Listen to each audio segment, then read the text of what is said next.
بسم الله الرحمن الرحيم الحمد لله رب العالمين الصلاة والسلام على رسول الله وعلى آله وصحبه أجمعين. أما بعد، قال صاحب كتاب تهذيب موعظة المؤمنين: طريق الاعتبار بأعمال الحج الباطنة والتذكر لأسرارها ومعانيها. في كل واحد من أعمال المناسك تذكرة للمتذكر وعبرة للمعتبر. إذا انفتح بابها انكشف لكل حاج من أسرارها ما يقتضيه صفاء قلبه وغزارة فهمه. وقد شرف الله البيت العتيق بالإضافة إلى نفسه ونصبه مقصدا لعباده، وجعل ما حواليه حرما لبيته تفخيما لأمره، وأكد حرمة الموضع بتحريم صيده وشجره، ووضعه على مثال حضرة الملوك يقصده الزوار من كل فج عميق ومن كل أوب سحيق شعثا غبرا متواضعين لرب البيت خضوعا لجلاله مع الاعتراف بتنزيه إلى آخره. So it states here in this book, تهذيب موعظة المؤمنين, page 50. The author speaks about some of the secrets and some of the aims and some of the objectives of a Hajj, and how there's the surface and then there's under the surface. The things that you should do when you make Hajj, when you perform Hajj, some of the wisdoms behind some of those acts, and some of the symbolism of the acts of Hajj, and what it's supposed to do for your mind and for your heart upon returning. Hajj being a pillar of Al-Islam, and Hajj not only just being mandatory and obligatory once in one's lifetime, but Hajj being a tremendous virtue, a means of tremendous forgiveness, tremendous reward, and one of the deeds that is powerful enough to wipe away all sins. All sins, not just smaller sins. Many acts of worship that we perform that wipe away small sins. Majtunibatil kaba'ir. The prayers, the Jumu'ah, wudu, and the list goes on. Masa'ib, calamities, misfortunes, things that happen to you in your life. But Hajj, the Prophet ﷺ tells us that he who makes Hajj successfully, he who makes Hajj purely, sincerely, devoutly, raja'a kayomi waladatu ummuhu. He'll return to his home like the day in which his mother gave him birth. And some scholars of Islam have clearly explained that Hajj wipes away all sins if it's mabrur. So with that being said, Hajj is a major thing. It's a big thing. If you haven't yet made Hajj, if you've just returned, or if you've made Hajj years ago, there are many lessons to take from that pilgrimage. And there are, he says, asrar, secrets and wisdoms. And there are many things in our religion which have a great deal of symbolism, such as the Eid and sacrificing the animals, and the symbolism of Ibrahim alayhi salatu wasalam and Ismail, and sacrifice, and the list goes on. So the author, he says here, anyone who wants to reflect, anyone who wants to ponder, anyone who wants to use his mind and his heart, he'll find these wisdoms, he'll find these benefits.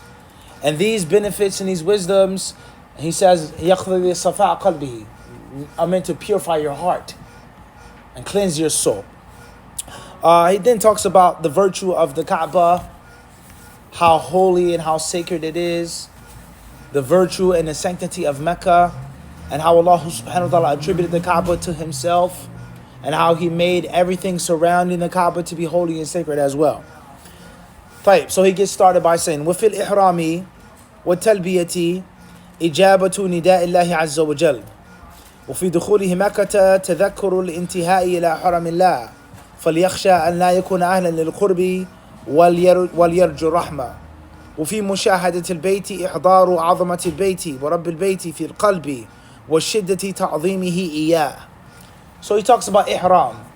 What are some of the secrets in Ihram? Some of the secrets of Ihram. What is some of the symbolism contained when you perform the Ihram? The intention that you make and the clothes that you wear. He says, first and foremost, Ihram and Talbiyah. Labbaik Allahumma labbaik is that you are declaring that you're ready to listen. and you're ready to respond. Here I am, O Allah. Labbaik Allahumma labbaik. When you make Hajj, you're ready to do what you have to do, and you're ready to stay away from what you have to stay away from. And when you return, you finish Hajj, you're back home, you should also have the same spirit of labbaik. You have told me not to do this, here I am halting. You have commanded me to do this, labbaik Allahumma labbaik, here I am doing what you want me to do. And taking your good pleasure as my priority over my whims and my desires. And when a person enters Mecca, a person should realize what he's approaching, what he's reaching, what he's getting close to. And he should be wary of being unworthy and unsuited to be that close to that sacred area. And he should look forward to Allah subhanahu wa ta'ala's mercy. And when he sees the Kaaba, he should realize what it means. Think about the first time you've seen the Kaaba. First time in your life. And the amount of respect, the emotions that you feel, that should symbolize something as a Muslim. وفي الطواف بالبيت تشبه بالملائكة المقربين الحافين حول العرش الطائفين حوله وما القصد طواف الجسم فحسب بل طواف القلب بذكر الرب وفي التعلق بأستار الكعبة والالتصاق بالملتزم طالب القرب حبا وشوقا للبيت ولرب البيت وتبركا بالمماسة والإلحاح في طلب المغفرة وسؤال الأمان كالمذنب المتعلق بثياب من أذنب إليه المتضرع إليه في عفوه المظهر له أنه لا ملجأ له منه إلا إليه وأنه لا يفارق ذيله إلا بالعفو عنه. And then when a person makes Tawaf, he says some of the secrets behind the Tawaf, some of the symbolism of the Tawaf. You think about the angels. They go about, they circumambulate around the Arsh. Those angels that are close to Allah subhanahu wa ta'ala, they have no sins. They never disobey Him. And of course, Allah tells us in the Quran, Hafina, they go about the Arsh, Allah subhanahu wa ta'ala's Arsh. Okay?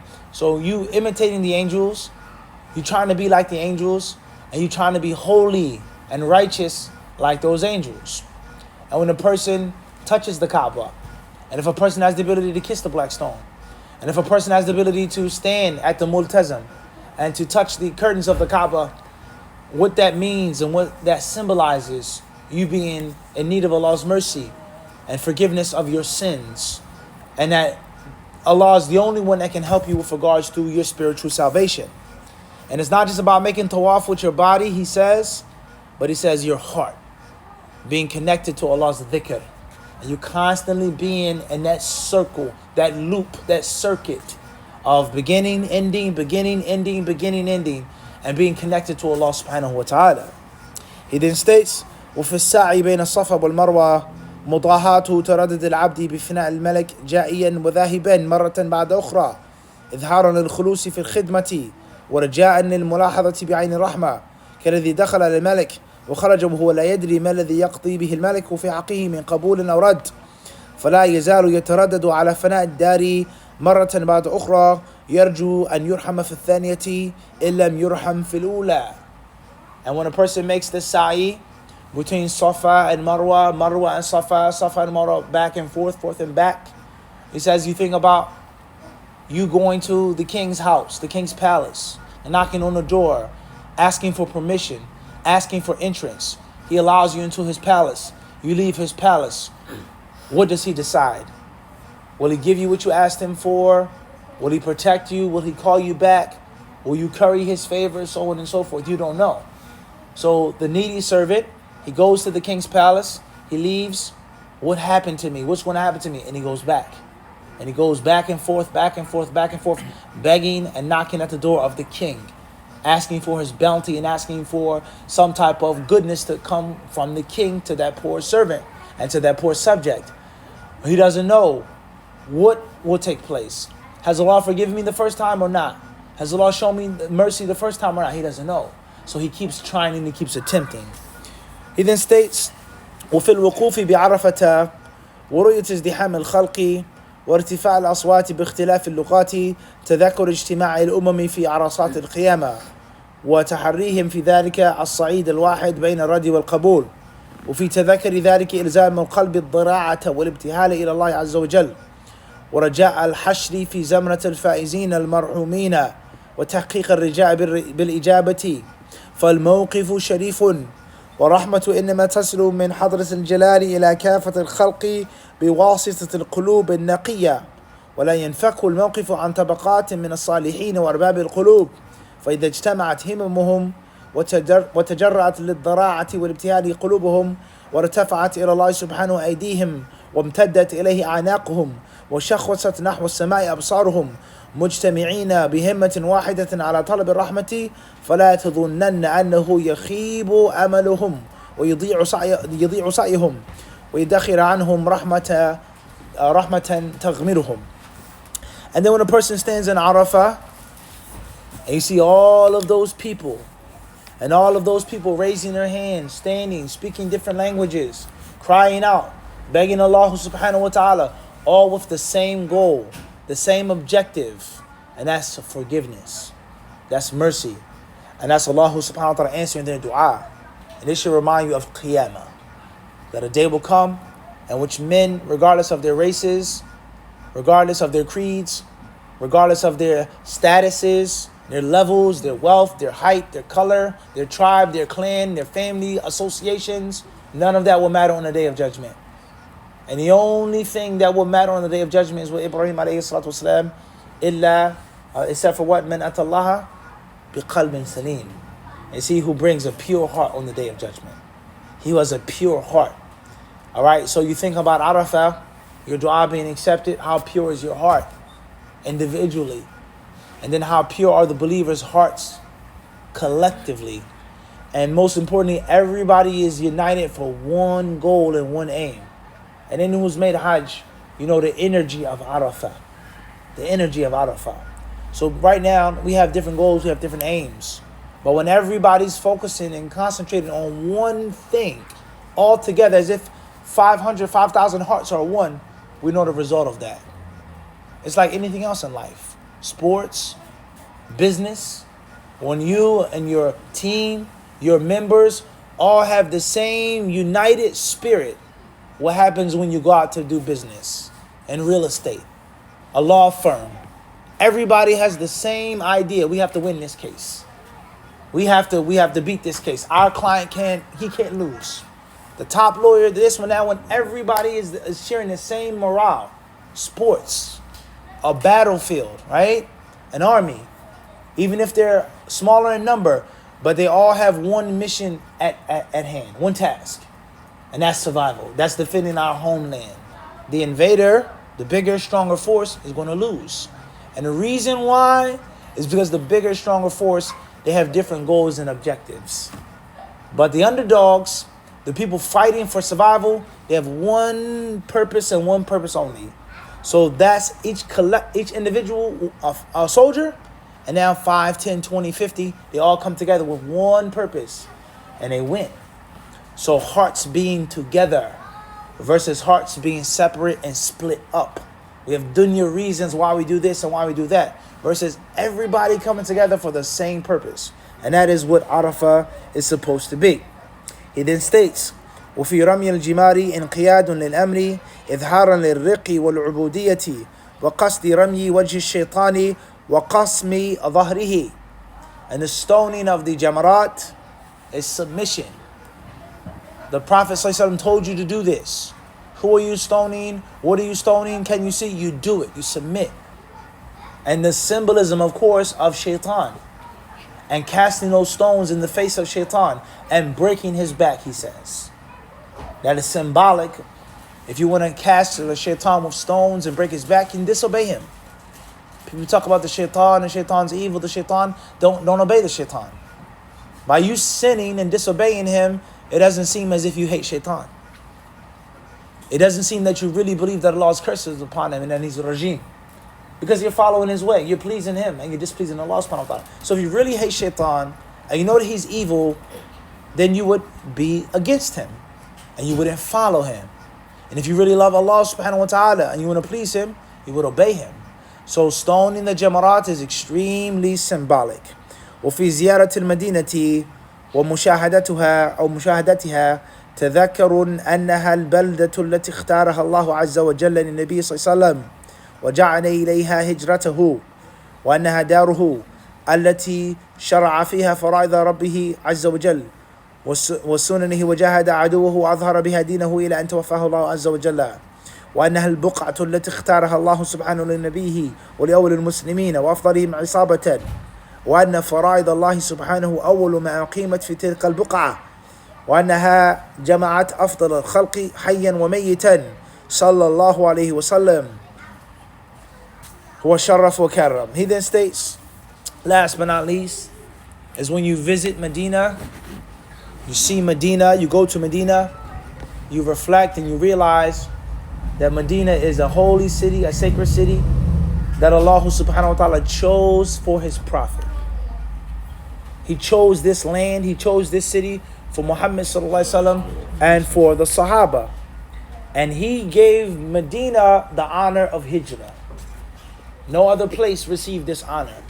The companions went to Abyssinia twice, but it wasn't their permanent place of Hijrah. Medina was the land that Allah chose for the Prophet and for the Sahaba. And that this home, the home of the Muslims, is where Allah chose to send down a revelation. Is where Allah chose to legislate the zakah and the fasting and this and that. And all of the deeds that we perform to this very day. Allah sent down those injunctions in that city and in that town. And this is where he taught his sunnah to the companions. And this is where he fought his enemies and defended Medina and defeated his enemies. And he stayed there until he died. And it is the place, the best place for the best prophet, for the best followers of any prophet is Medina. And that this city, it housed the best man, living and dead. Sallallahu Alaihi Wasallam. He lived there, he migrated there, he lived there, he died there, and that's where he's buried. Alayhi salatu wassalam. Alright? So there are many different things to think about and to ponder on and reflect with regards to Hajj. Once again, if you've already made Hajj, reminisce. If you're planning on making Hajj next year, plan mentally, spiritually. And if you've just returned, you should be grateful and appreciative that Allah subhanahu wa ta'ala allowed you to make Hajj and make dua for your Hajj to be accepted. And most importantly, is to take the lessons from the Hajj and not just make Hajj and then I'm a Haji, and that's it. You have a dinner, you have a barbecue, they threw you a party, you have a title in front of your name, and then that's it. Like Ramadan, you have Eid, and then that's it. You sacrifice the animals for the Qurbani, and then that's it. No, those seasonal acts of worship are supposed to spill over to Monday, Tuesday, Wednesday, Thursday, Friday, Saturday, Sunday. Every month of the year, you're supposed to benefit from the Hajj, from the Ramadan, etc., etc. Just like business. This was a really good deal that we made. It was so good. We sold this house. We made this contract 10 years ago. We're still what? We still benefited from it to this very day. I still have money from this deal that I made, from this contract. I still have property. I still have people who owe me. I'm still getting royalties from this book that I wrote 20 years ago. All right? When you do a very, very good business deal, it's so good, you're supposed to benefit from it. And the same applies to a bad business deal. I'll never make that mistake again. Is this not the case? I lost a lot of money. I can't believe I gave this person, I was a partner with this person, and you learn from it. I'll never make that mistake. I swear, I'll vow never to make that mistake again. So you grow wise off of that bad transaction. And the businessman who's smart and shrewd is the one who learns from his victories and from his defeats. And he doesn't just win and lose and then khalas, it's on the shelf. Rather, his day-to-day dealings, he's living in constant shade of good and bad. All right, so that's how the Muslim should be. And we have to get out of Ramadan, Hajj, Jum'ah, Eid, Ibadah. Allah subhanahu wa ta'ala surely knows best. And of course, the same can be said about studying. You study in Medina, you study in Egypt. You have to keep benefiting from that degree to this very day. You study there all of these years, you keep learning, you keep practicing, you get better. You research, you review, you become stronger and more knowledgeable based off of what you studied 5, 10, 15 years ago. And you keep eating from that good deal. Allah subhanahu wa ta'ala surely knows best.